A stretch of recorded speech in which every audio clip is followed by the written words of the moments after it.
नमस्कार, स्वागत है आपका मुनाफे की मंडी में, जहां हम आपको कमोडिटी मार्केट की तमाम बड़ी खबरें बताते हैं। साथ ही आपके लिए इंट्राडे, पोजिशनल और लॉन्ग टर्म के हिसाब से बेहतरीन कॉल्स लेकर आते हैं। आज हमारे साथ 4 मेहमान हैं। देवेंद्र वोरा होंगे जो गेहूं के कारोबारी है वाशी एपीएमसी से। उनसे हम बात करेंगे कि गेहूं को लेकर क्या ग्राउंड के माहौल है, सरकार के जो मौजूदा सरकार है और जो एमपी में जो जिन पार्टियों की रैली चल रही है उनके क्या बयान आए हैं, उससे गेहूं के मार्केट पर क्या असर होगा, इस खबर पर चर्चा करेंगे। साथ ही हमारे साथ 3 और मेहमान हैं। धर्मेश भाटिया हैं एमिरेट्स एनवीडी से, किशोर नाडने हैं मोतीलाल ओसवाल फाइनेंशियल सर्विसेज से, सचिन गुप्ता है 5 पैसा कैपिटल से। आप तीनों मेहमानों का बहुत बहुत शुक्रिया। सबसे पहले बात आज चांदी की करेंगे। कल इवनिंग सत्र में एमसीएक्स पर ट्रेडिंग में 1731 रुपए की तेजी के साथ चांदी बंद हुई थी और वो तेजी आज भी कंटिन्यू हो रही है। 250 से 300 रुपए तक की तेजी आज भी दिख रही है। किशोर सर, क्या लग रहा है आपको, चांदी में जो ये चमक बढ़ी है, क्या ये तेजी कहां तक जा सकती है इस रैली में? गुड मॉर्निंग मृत्युंजय और सारे दर्शकों का न्यू ईयर और दिवाली का शुभकामनाएं। बेसिकली जो यूएस इन्फ्लेशन नंबर्स जो है कम आया है, ऑलमोस्ट 3.6% हेडलाइन इन्फ्लेशन नंबर्स आए। उसके बाद जो बॉन्ड यील्ड्स में थोड़ा सा नरमी आया था, उसके वजह से gold, specially gold and silver में आपको रैली देखने के लिए मिल रहा है, जो स्ट्रेंथ देखने के लिए मिल रहा है, और डॉलर में भी थोड़ा सा कमजोरी देखने के लिए मिल रहा था। सो फिलहाल के लिए आई थिंक इस तेजी बरकरार रहना चाहिए। प्रॉब्ली आपको अगर medium term to long term अगर देखें तो प्रॉब्ली 83,000 से 85,000 तक भी अपसाइड जगह है। सो एनीवेयर क्लोज टू 70,000 65,000 के बीच में जो भी लेवल्स है वो सब बाइंग लेवल्स बन जाता है। इवन एट करंट लेवल्स में भी मुझे लगता है कि यहाँ पे बाइंग करना चाहिए। शॉर्ट टर्म के अगर देखें 73,500 73,600 तक भी अपसाइड है। सो इधर शॉर्ट टर्म और मीडियम टर्म दोनों सिल्वर के लिए काफी मजबूत माना जा सकता है। और गोल्ड को लेकर किशोर सर क्या लग रहा है आपको? गोल्ड की जो तेजी है 60,250 के आसपास, क्या यहां से भी खरीदारी बन रही है या अभी रुकना चाहिए? गोल्ड के लिए आई थिंक शॉर्ट टर्म में थोड़ा बहुत तेजी आएगा, बिकॉज अगेन मार्केट जो स्लोइंग डाउन इन्फ्लेशन नंबर्स को लेकर मार्केट थोड़ा सा रिप्राइसिंग करेगा। एंड जियोपॉलिटिक्स को जो लेकर जो प्रीमियम बिल्ड हुआ था वो कहीं ना कहीं लास्ट वीक थोड़ा उतर गया था। बट फिलहाल के लिए मार्केट्स इतना पॉजिटिव है। बेसिकली इन्फ्लेशन कमजोर आ रहा है, प्रोबेबली जो रेट हाइक्स का जो सिलसिला है वो खत्म हो सकता है, और कहीं ना कहीं फेड का जो रवैया है जो है वो चेंज हो सकता है। तो उस बेसिस पे even at current levels gold में भी तेजी कर सकते हैं। गोल्ड में भी तेजी यहां से करना चाहिए। धर्मेश जी, आपको क्या लग रहा है, गोल्ड और सिल्वर जो डेटा आए थे यूएस में महंगाई के, उसको लेकर बाजार काफी सेलिब्रेट कर रहा है उस चीज को, बुलियन मार्केट, क्या ये सेलिब्रेशन सही है और यहां पर भी खरीदारी करनी चाहिए इन स्तरों पर?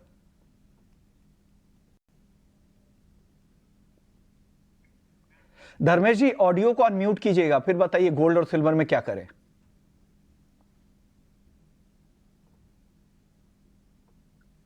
देखिए, अगर सोने की बात करें तो सोने में कंटिन्यूसली आपको एक अच्छी खासी रैली देखने मिली है 2 दिन में, और मार्केट ने काफी अच्छी एक छलांग लगाई है।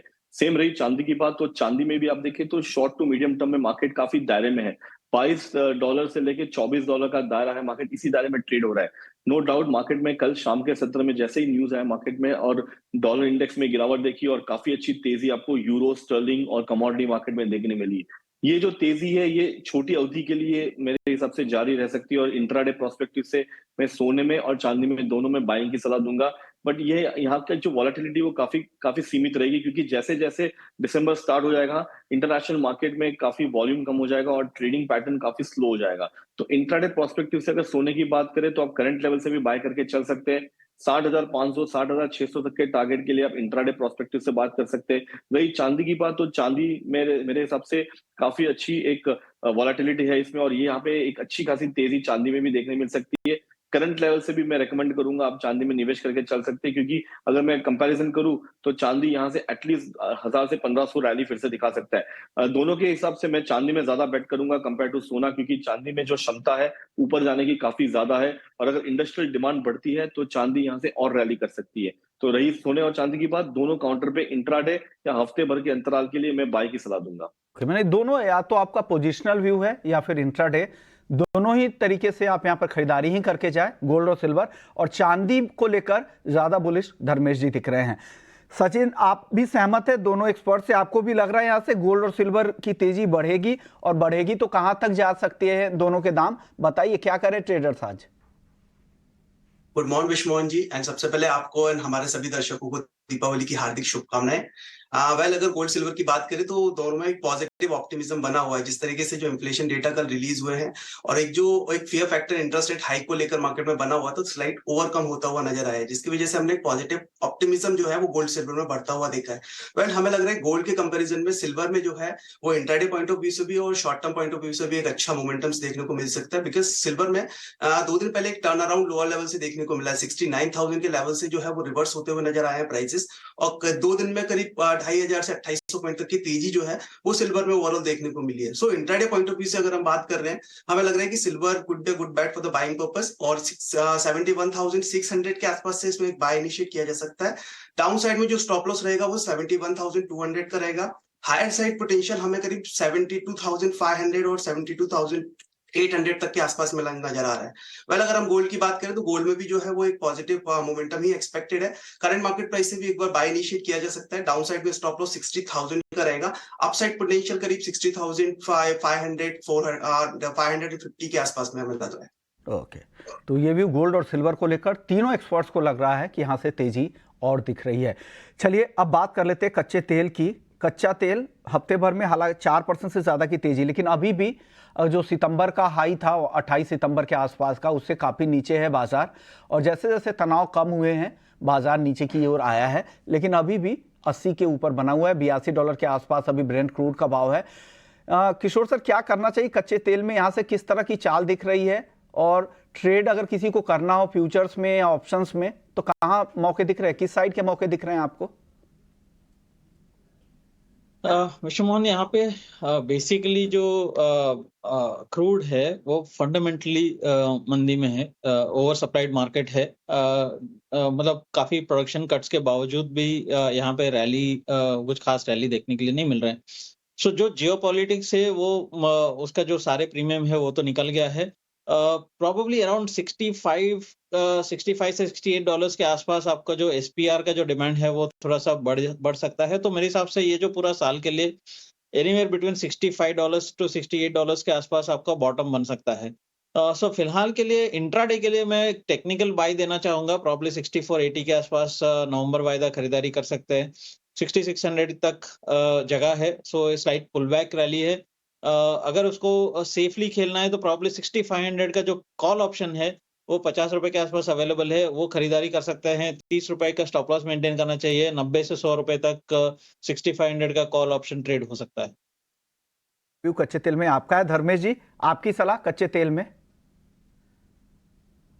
काफी सहमत हूं मैं। मुझे भी लगता है कि यहाँ से एक छोटी क्षमता है प्राइस में ऊपर आने की। अगर आप देखिए काफी प्राइस में गिरावट देखने मिलती है, ऑलमोस्ट $90 से प्राइस में जो गिरावट देखने मिलती है ऑलमोस्ट $75-74। WTI की बात करें, डोमेस्टिक मार्केट की बात करें तो उसमें भी काफी ऑलमोस्ट ₹1,500 की गिरावट आपको प्राइस में देखने मिली थी। अब कहीं ना कहीं एक शॉर्ट कवरिंग भी आ रही है। सारे कमोडिटी मार्केट कल के सत्र में ग्रीन थे, और ये जो शॉर्ट कवरिंग है मैं एक्सपेक्ट करता हूँ कि जारी रह सकती है। इंट्राडे प्रोस्पेक्टिव से करंट लेवल से भी आप यहाँ पे निवेश करके चल सकते हैं। मुझे लगता है कि ये 6,650 से 6,700 के स्तर आपको एक दिन में या 2 दिन के अंतराल में देखने मिल सकते हैं। बहरहाल अगर डेटा का देखें और अगर यहाँ पे प्रोडक्शन कट होने की गुंजाइश आई तो ये कमोडिटी यहाँ से एटलीस्ट नहीं फिर से 7,000 के स्तर दिखा सकती है, जो अंतरराष्ट्रीय मार्केट में $82 to $83 के लेवल्स है। तो बाय की रिकमेंडेशन रहेगी मेरी। और अगर डॉलर वीक होता है तो डेफिनेटली एमसीएक्स में आपको काफी अच्छी तेजी देखने मिल सकती है। ओके, तो ये व्यू कच्चे तेल को लेकर धर्मेश जी आपका है। आप सचिन, आपको क्या लग रहा है, किस तरह की चाल आपको दिख रही है कच्चे तेल में? मेरा आउटलुक जो है यहाँ पर वो स्लाइड नेगेटिव साइड का है, बिकॉज जिस तरीके से चाइना के जो डेटा रिलीज हुए हैं फैक्ट्री आउटलुक का एंड रिटेल सेल्स का, उसने एक स्लाइड पॉजिटिव ऑप्टिमिज्म जरूर यहाँ पे क्रिएट किया है डिमांड पॉइंट ऑफ व्यू से लेकर, बट ओवरऑल फंडामेंटल्स देखा जाए तो अभी भी वीक साइड के नजर आ रहे हैं। जिस तरीके से डाउनफॉल यहाँ पे बना हुआ था, एक पुल बैक मूव हमें 1 से 2 ट्रेडिंग सेशंस में यहाँ पे देखने को मिला है, बट मुझे लग रहा है यहाँ पे सेल ऑन राइज की स्ट्रेटेजी कंटिन्यू करना चाहिए। करंट मार्केट प्राइस करीब 65-40 के आसपास में, मुझे लग रहा है यहाँ से और 20 से 30 रुपए का अपवर्ड मोमेंटम मिलता है। प्राइसेस करीब 6570 के आसपास पहुंचते हैं तो वहां से एक शॉर्ट इनिशिएट किया जा सकता है। स्टॉप लॉस रहेगा 6620 का, और डाउन साइड में मुझे लग रहा है एक बार 6450 6430 तक के टारगेट्स क्रूड में देखने को मिल सकते हैं। चलिए अब बात कर लेते हैं गेहूं की। हमारे साथ देवेंद्र वोरा हैं, एपीएमसी में गेहूं के कारोबारी है, ट्रेडर हैं। देवेंद्र जी, शुक्रिया आपने वक्त निकाला। सर, चुनावी रैलियां हो रही है, वहां पर गेहूं के एमएसपी बढ़ाने की बात हो रही है। हालांकि एमएसपी जो अभी तय किया गया है 2024-25 मार्केटिंग सीजन के लिए वो है 2275 रुपये प्रति क्विंटल का, लेकिन अब बीजेपी की तरफ से 2700 प्रति क्विंटल के आसपास करने की बात की जा रही है। कांग्रेस की तरफ से जो चुनावी रैली में भी कहा गया है एमपी में कि वो 2600 तक कर देंगे, वो भाव किसानों को ज्यादा देना चाह रहे हैं। आपको क्या लगा, क्या ये लॉजिकल है या ग्राउंड की स्थिति भी देखें तो क्या ये सही फैसला होगा? अगर ऊंचे भाव मिलेंगे तो किसान ज्यादा खेती कर सकते हैं, बुआई ज्यादा बढ़ेगी, क्योंकि ऑलरेडी गेहूं के स्टॉक की दिक्कत हो रही है पिछले 2 सालों से। जो सरकार तय लक्ष्य करती है उससे काफी कम उत्पादन होता है। तो क्या ये सही समय है गेहूं के भाव ऊंचे भाव दिए जाए, किसानों इससे रुझान होगा? आप क्या फील कर रहे हैं as a trader, as a पुराने कारोबारी? आपका एक्सपीरियंस क्या कह रहा है इस पर? सबको नववर्ष की शुभकामनाएं। और हमारा आपका ईटी नाउ में एक इंटरव्यू में मैंने ये चीज कहा था कि 2275 का जो सरकारी एमएसपी का जो भाव है वो सफिशिएंट नहीं है। दूसरी सब जिन्स को देखते हुए ये गेहूं का भाव बढ़ाना इसलिए जरूरी है कि इंटरनेशनल प्राइसेस भी 30-32 से लेके 42 रुपया है। ऑस्ट्रेलिया, यूक्रेन, अमेरिका वगैरह हम लोग देखें तो। और जो अल नीनो का इफेक्ट है वो कितना असर करेगा वो हमको पता नहीं है।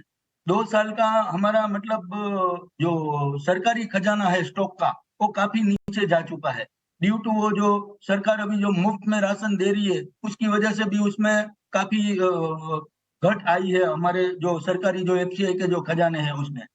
तो मैं ऐसा समझता हूँ कि चुनावी परिस्थिति में उधर खाली मध्य प्रदेश के किसानों को या राजस्थान के किसानों को नहीं, देश के 11 राज्यों में जहां गेहूं की बिजाई होती है, गेहूं का प्रोडक्शन होता है, तो सभी किसानों को अच्छे प्राइस या 26 या 27 जो भी सरकार नक्की करती है वो प्लानिंग कमीशन को बोल के 100% देना चाहिए। नहीं तो आने वाले टाइम में अभी हम पल्सेस में सेल्फ सफिशिएंट नहीं है, अभी गेहूं में सेल्फ सफिशिएंट अगर नहीं होंगे तो 140 करोड़ की हमारी जो पब्लिक है वो विदेशी गेहूं के ऊपर निर्भर नहीं रह सकती, ऐसा मैं समझता हूँ। सर, ओएमएसएस के जरिए सरकार लगातार सप्लाई बढ़ाने की कोशिश कर रही है, लेकिन उसके बाद जो स्टॉक की स्थिति है वो लगातार कम हो रही है। ये कितनी बड़ी चिंता आपको लग रही है? क्या इससे सरकार अगर उत्पादन को, अगर बुआई को अगर बढ़ावा सरकार देती है तो क्या स्थिति बेहतर हो सकती है और इंपोर्ट पर निर्भरता ना रहे? बिल्कुल। ये जो पूरे हिंदुस्तान में अगर ये सरकार 2700 रुपये का भाव जैसे जेपी नड्डा साहब ने मध्य प्रदेश में प्रेस कॉन्फ्रेंस में दिया, ऐसे ही ये अगर 2700 रुपये का भाव अगर देती है तो मैं ऐसा समझता हूँ कि भारत के जो किसान है वो उसकी बिजाई में इजाफा होगा। अभी हम मध्य प्रदेश की टूर में थे 8 दिन, तो उधर ये भाव का काफी असर देखने को मिला है।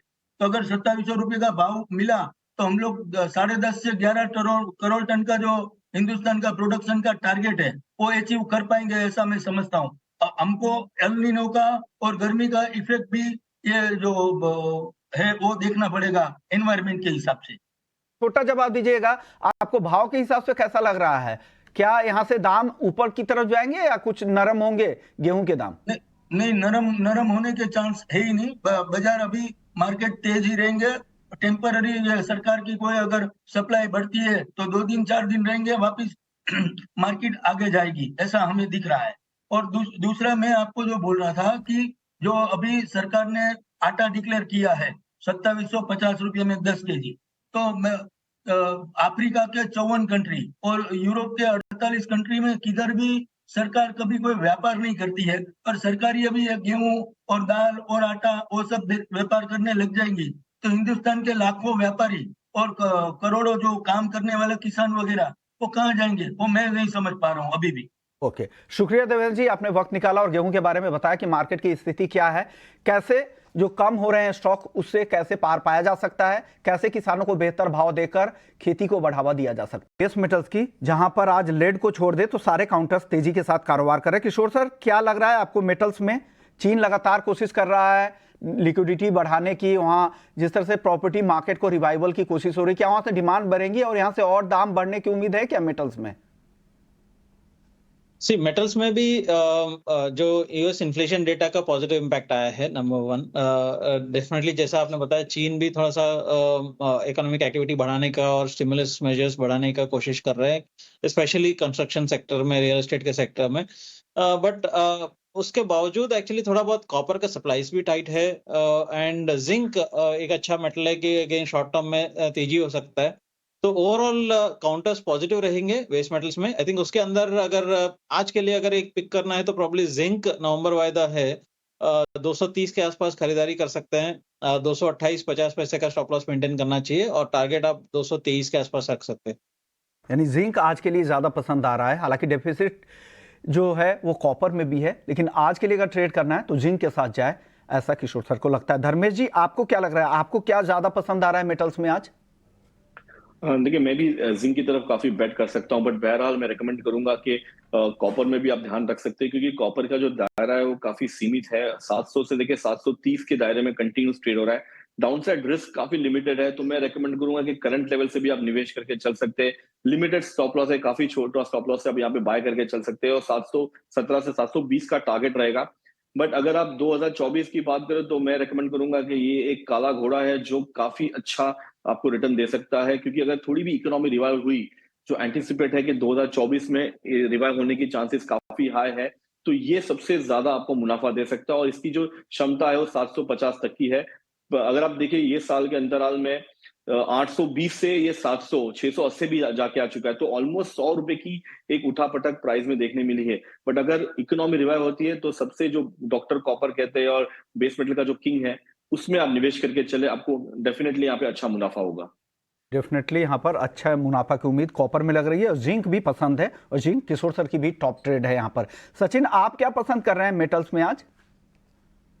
आज मेरा भी जो टॉप ट्रेड है वो जिंक में ही है, बिकॉज जिंक जो है वो चार्ट्स पर काफी अट्रैक्टिव नजर आ रहा है। At present near to the breakout already चल रहा है, प्राइसेस का करीब 231 के आसपास है। करंट मार्केट प्राइस से भी इनिशिएट किया जा सकते हैं बाइंग साइड में। 229.80 का स्टॉप लॉस लेना रहेगा। हायर साइड पोटेंशियल मुझे लग रहा है 233 234 तक के टारगेट्स जो है वो जिंक में 1 से 2 ट्रेडिंग सेशंस में देखने को मिल सकते हैं। ओके, चलिए कुछ एग्री मार्केट की चाल पर नजर डाल लेते हैं। एग्री में आज अच्छी तेजी मसालों में दिख रही है।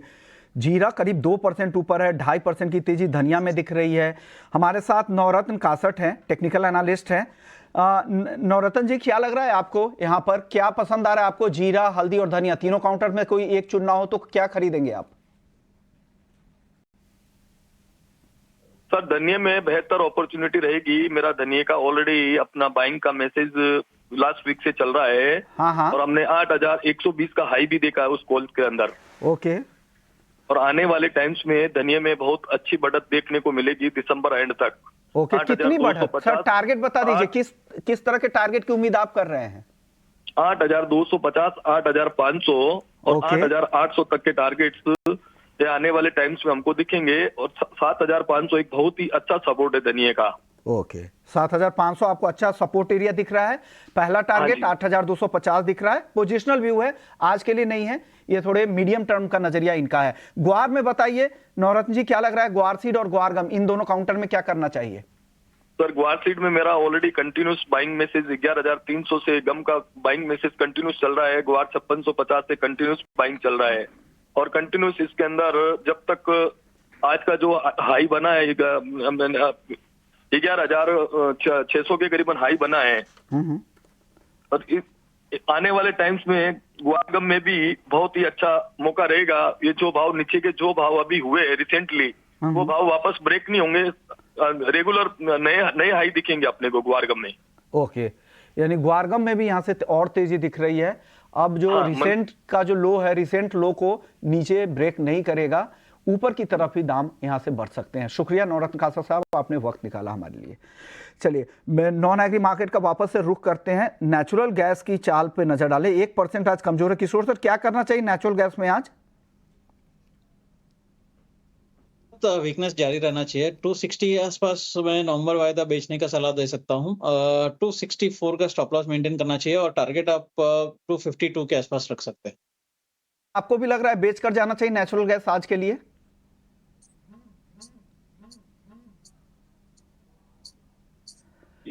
सीजनल कमोडिटी है, ठंडी के माहौल में इसमें सबसे ज्यादा तेजी देखने मिल सकती है और ये कमोडिटी 400-500 भी हो सकती है अगर मार्केट में सप्लाई कम हो गई तो। करंट लेवल से मैं रेकमेंड करूंगा कि आप निवेश करके चल सकते हैं। अपसाइड ये फिर से बाउंस होकर 280-290 के स्तर भी दिखा सकता है।